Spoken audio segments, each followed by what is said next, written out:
In Kyiv, the government has declared a state of emergency, allowing it to start calling up reservists. Just in time, you might say.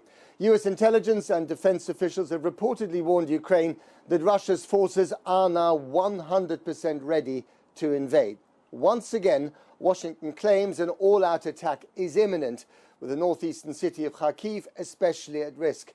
So what is different this time?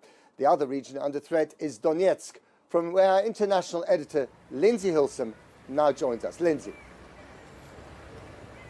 Matt, still no sign of that physical further invasion. But what we did have today was a major cyber attack. That's the second in about a week.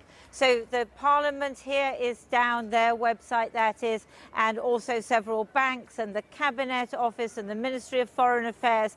Now, cyber experts say that that could be a prelude to a physical attack, or it could be just a thing in itself. There's this great sense of unknowing at the moment what's really going on. President Zelensky said today he wanted security guarantees from President Putin.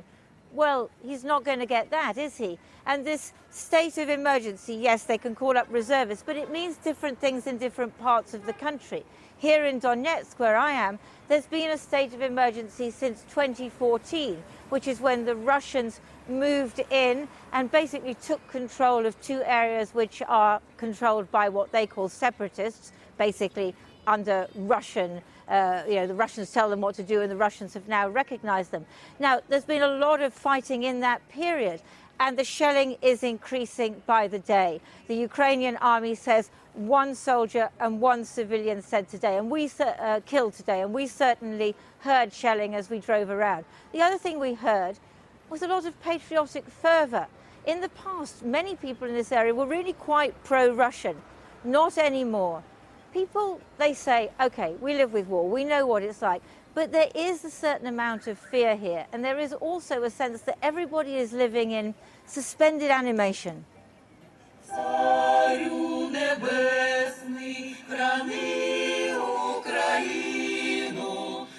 Here in Kramatorsk, the mood tonight is defiantly patriotic. People here may speak Russian as their first language, but they scoff at the idea of President Putin's protection. We don't want war. Russians go away. It's our motto of our life now. What will you do if the Russians come here? We'll struggle. We'll defend our land, our Ukraine. Tell me why you're here tonight. Because I want to live in Ukrainian city of Kramatorsk, not in so-called Donetsk People Republic, nor in Russia. I want to live in Ukraine, and I have come here tonight to tell it to the world, for you to know this as well. A Grad rocket fired from Russian-controlled territory landed on the outskirts of the small nearby town of Shaistia yesterday. Today, New York, yes, that is what this little frontline town is called, was calm. Over the last 8 years, they've grown so used to the sound of shelling, no one even flinches. But they do flinch when you mention the Russians. Мы их ненавидим, но не боимся. Пусть они сидят дома и не лезут к нам. Many in these little towns used to favor Russia. So have they changed? Нужно сказать, что да. Да, дело в том, что как-то раньше мы были хорошими соседями, а сейчас не очень. И то, что, конечно, это все произошло по вине Путина. Я считаю, что Путин развязал эту войну, потому что ему нужна была территория. Commercial satellite pictures indicate he may want more. They show a new deployment of more than 100 military vehicles and dozens of troop tents in southern Belarus near the Ukraine border, and a new field hospital. Last night, Russian diplomats abandoned their embassy in Kiev after apparently burning boxes of documents. Today, the French and the Germans were meeting in Berlin to discuss more sanctions if Russia does go further. The soldiers interred in the military section of the Kharkiv cemetery have been killed fighting Russia and Russian-backed separatists since 2014. Ukrainians fear that their whole country's future is being stolen and all they can do is wait. Lindsay Hilson there, reported from Kramatorsk. Well, earlier I spoke to the Russian international relations specialist Dmitry Suslov from the Higher School of Economics in Moscow. He speaks in a personal capacity, but he is close to the Russian government. I asked him if so-called Russian peacekeepers would advance even further into the Donbass region, or would the situation now de-escalate? It depends pretty much on the West. And the current signals are not encouraging. Look, Vladimir Putin delivered a 1-hour-long speech when the decision on the recognition of Donetsk and Lugansk was taken.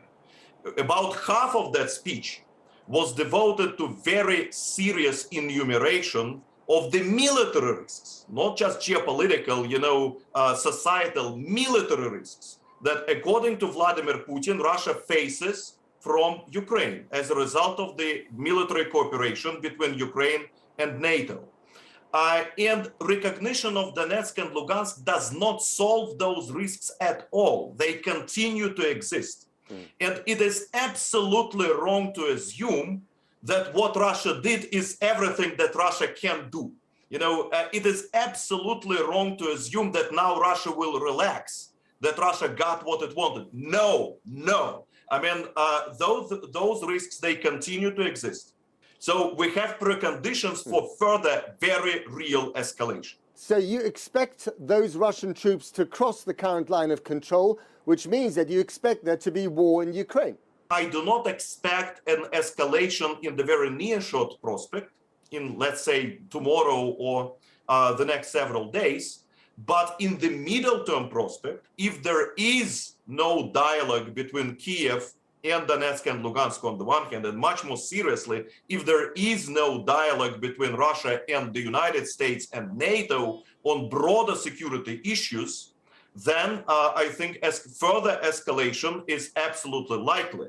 In the medium to long term, then, do you expect Vladimir Putin to try and take the whole of Ukraine if he doesn't get what he wants from NATO and the Americans? Every limited step is accompanied by a pause, where Russia waits for the reaction, right? Now Russia, again, made it very clear that Russia is serious, that it is quite ready to go further.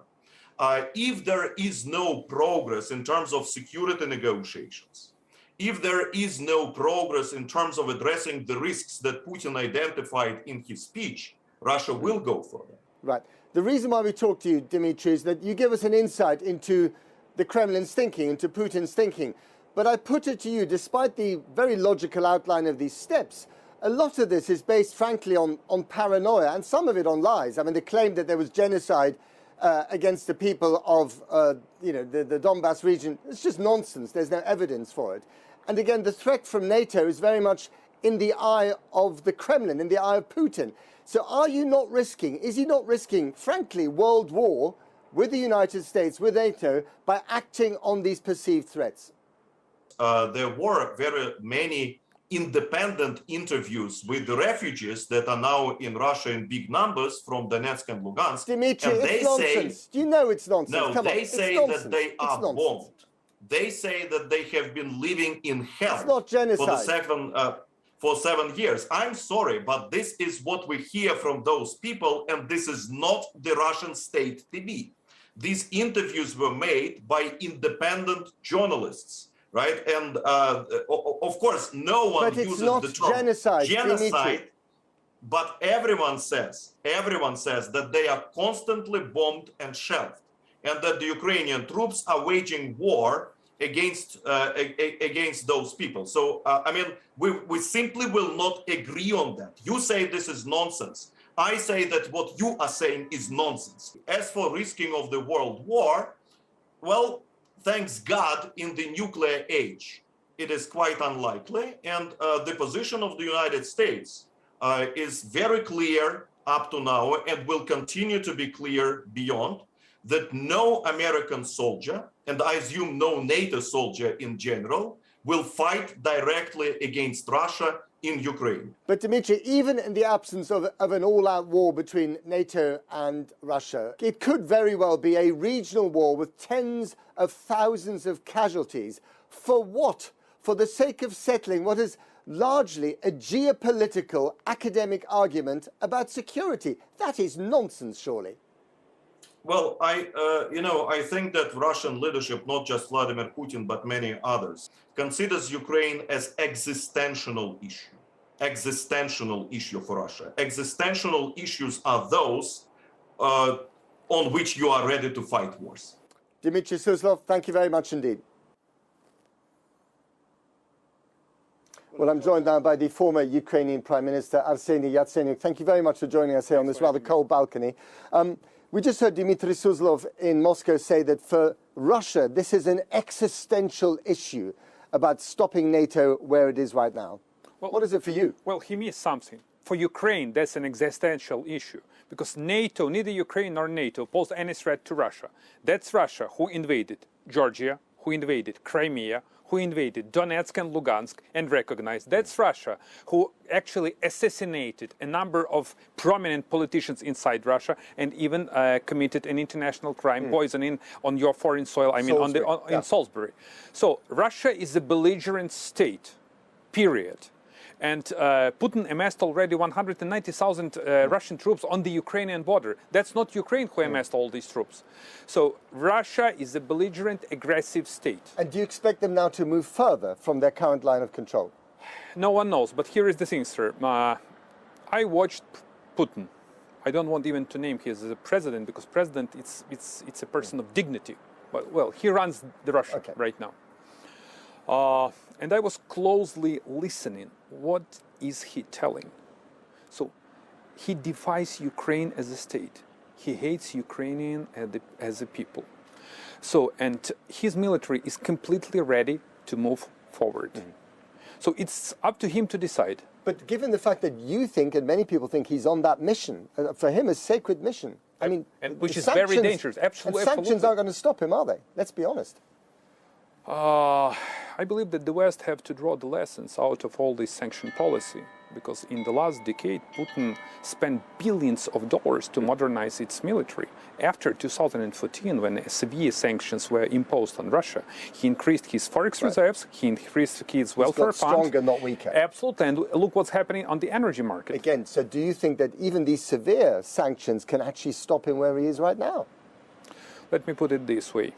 Ukrainian army, Ukrainian people, unity among all EU member states, strong unity between the United States, Britain, and EU and inside NATO.